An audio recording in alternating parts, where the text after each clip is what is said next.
നമസ്കാരം. Raf talk ഫുട്ബോളിലേക്ക് ഏവർക്കും സ്വാഗതം. ലാലിഗയിൽ FC ബാഴ്സലോണയെ അത്ലറ്റിക്കോ മാഡ്രിഡ് ബാഴ്സയുടെ മൈതാനത്ത് പോയി തോൽപ്പിച്ചു. 2-1 വിജയമാണ് അത്ലറ്റിക്കോ മാഡ്രിഡ് നേടിയത്. കളിച്ചത് ബാഴ്സ, ജയിച്ചത് അത്ലറ്റിക്കോ എന്ന ഒരു നറേറ്റീവ് ഈ ഗെയിമിനെ കുറിച്ചുണ്ടെങ്കിലും അത് അത്ലറ്റിക്കോ മാഡ്രിഡ് ആരാധകർക്ക് അങ്ങനെയാവില്ല. ഈ വിജയം എന്താണെന്നും ഇതിൻ്റെ മധുരം എന്താണെന്ന് പറയണമെങ്കിൽ നിങ്ങൾ അത്ലറ്റിക്കോ മാഡ്രിഡ് ആരാധകനാവണം. പറയുന്നത് റോഡ്രിഗോ ഡിബോളാണ്. ഡിബോളിൻ്റെ ഒരു കിടിലൻ ഗോൾ ഉണ്ടായിരുന്നു. അദ്ദേഹത്തിൻ്റെ ഗോളിലാണ് അവർ ഒപ്പം പിടിക്കുന്നത്.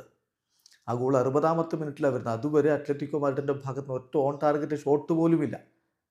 അപ്പം അദ്ദേഹത്തിൻ്റെ ഷോട്ടാണ് ഫസ്റ്റ് ഓൺ ടാർഗറ്റ് ഷോട്ട്. അത് ഗോളാവുന്നു. മികച്ചൊരു ഷോട്ടായിരുന്നു, മികച്ച ഗോളാണ്. അങ്ങനെയാണ് അത്ലറ്റിക്കോ കളിയിലേക്ക് ഒപ്പം പിടിക്കുന്നത്. പിന്നെ അവസാന ഘട്ടത്തിൽ നാഹുൽ മോളിനയുടെ അസിസ്റ്റിൽ നിന്ന് ഗോളടിക്കുന്നു സോർലോത്ത്. അവിടെ ബാഴ്സലോണ പരാജയം ഏറ്റുവാങ്ങുന്നു. എന്തായാലും ഇപ്പോൾ ഈ ഒരു വിജയം എന്ന് പറയുമ്പോൾ ബാഴ്സലോണയിൽ 2006 ശേഷം ആദ്യമായിട്ടാണ് അത്ലറ്റിക്കോ മാഡ്രിഡ് ബാഴ്സലോണയിൽ പോയിട്ട് ജയിക്കുന്നത്. 12 കൺസിക്യൂട്ടീവ് വിജയങ്ങളാണ് എല്ലാ കോമ്പറ്റീഷനുകളിലുമായിട്ട് ഇപ്പോൾ നേടിയിരിക്കുന്നത്. 3 പോയിന്റ് മുകളിലാണ് ലാലിഗയിൽ ഇപ്പോൾ ബാഴ്സലോണയേക്കാൾ ഉള്ളത്. എന്ന് പറഞ്ഞാൽ ഒരു കളി കുറച്ചാണ് കളിച്ചിട്ടുള്ളത് എന്ന കാര്യം കൂടി നോക്കുക. സോ 2024 ഏറ്റവും മികച്ച രൂപത്തിൽ അവസാനിപ്പിക്കുകയാണ് അത്ലറ്റിക്കോ മാഡ്രിഡ്.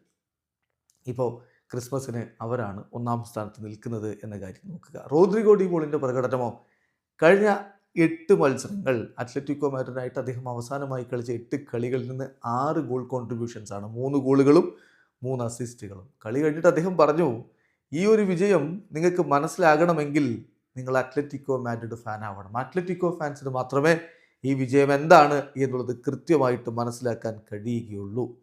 അതിനുശേഷം അദ്ദേഹം വിശദമായിട്ട് ഒരു കാര്യം കൂടി പറഞ്ഞു വെക്കുന്നുണ്ട്. അതിങ്ങനെയാണ്: ഞാൻ വളരെ ഹാപ്പിയാണ് അത്ലറ്റിക്കോ മാഡ്രിഡ് വിജയിച്ചു എന്നുള്ളത്. അത്ലറ്റിക്കോ മാഡ്രിഡിൽ തുടരുന്നതിൽ ഞാൻ വളരെ ഹാപ്പിയുമാണ്. ഫോർ മീ ഇതൊരു ഓണറാണ് ഈ ടീമിന് ജേഴ്സി ധരിക്കുക എന്നുള്ളത്. ഹോപ്പ്ഫുള്ളി മാഡ്രിഡിൽ എല്ലാവരും സെലിബ്രേറ്റ് ചെയ്യും ഈ വിജയം എന്നാണ് ഞാൻ പ്രതീക്ഷിക്കുന്നത് എന്നുകൂടി ഇപ്പോൾ അദ്ദേഹം പറയുന്നുണ്ട്.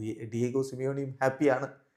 കളിക്ക് ശേഷം അദ്ദേഹം പറഞ്ഞു, ഞാൻ വളരെ ഹാപ്പിയാണ്, എനിക്ക് കള്ളം പറയാൻ പറ്റില്ല. ഈ ടീം നന്നായിട്ട് സഫർ ചെയ്തു.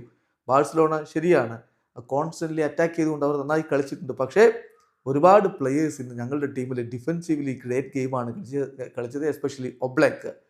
ഏതായാലും ഇത് ഞങ്ങളെ സർവൈവ് ചെയ്യാൻ സഹായിച്ചു, വലിയ സന്തോഷമുണ്ടെന്നാണ് അദ്ദേഹം പറഞ്ഞത്. ഇനി നാഹുൽ മോളിനയുടെ കാര്യം കൂടി പറയണം. അദ്ദേഹം സബ്സ്റ്റിറ്റ്യൂട്ട് റോളിൽ ഗ്യൂലിയാനോ സിമിയോണിക്ക് പകരം കളി 1 മണിക്കൂർ പിന്നിട്ടതിന് ശേഷമാണ് വരുന്നത്. അദ്ദേഹത്തിൻ്റെതായിരുന്നു ആ എണ്ണം പറഞ്ഞ അസിസ്റ്റ് വന്നത്. നാഹുൽ മോളിനെക്കുറിച്ച് അദ്ദേഹത്തിൻ്റെ ഈ ഒരു സീസണിൻ്റെ തുടക്കത്തിൽ അത്ര മികച്ചൊരു സ്റ്റാർട്ട് ആയിരുന്നില്ല. അതുകൊണ്ട് തന്നെ വളരെ ഹെയ്റ്റ് ഒരുപക്ഷെ അത്ലറ്റിക്കോ മാഡ്രിഡ് ആരാധകരിൽ നിന്ന് തന്നെ അദ്ദേഹത്തിന് നേരെ വന്നിരുന്നു. പക്ഷേ പ്രധാനപ്പെട്ട ഘട്ടങ്ങളിൽ അദ്ദേഹം സ്റ്റെപ്പപ്പ് ചെയ്യുന്നു, മാസീവ്ലി സ്റ്റെപ്പപ്പ് ചെയ്യുന്നു എന്നുള്ളത് പ്രധാനപ്പെട്ട കാര്യമാണ്. PSG-ക്കെതിരെ അദ്ദേഹം ആ രൂപത്തിൽ കളിക്കുന്നത് കണ്ടു. ഇപ്പോൾ ബാഴ്സക്കെതിരെയും അതേ രൂപത്തിൽ ആവശ്യമുള്ള ഘട്ടത്തിൽ അദ്ദേഹം ടീമിന് ഉപകരിച്ചു. അദ്ദേഹം അത്ലറ്റിക്കോ മാഡ്രിഡിന് വേണ്ടി ആവശ്യമുള്ള ഘട്ടത്തിൽ പെർഫോം ചെയ്യുന്നുണ്ട്, ഒരു സംശയവും വേണ്ട. മികച്ച താരം തന്നെയാണ്. വീഡിയോ അവസാനിക്കുന്ന ഫുട്ബോൾ ലോകത്തെ കൂടുതൽ വിശേഷങ്ങളുമായി റാഫ് ടോക്സിൽ എത്താം.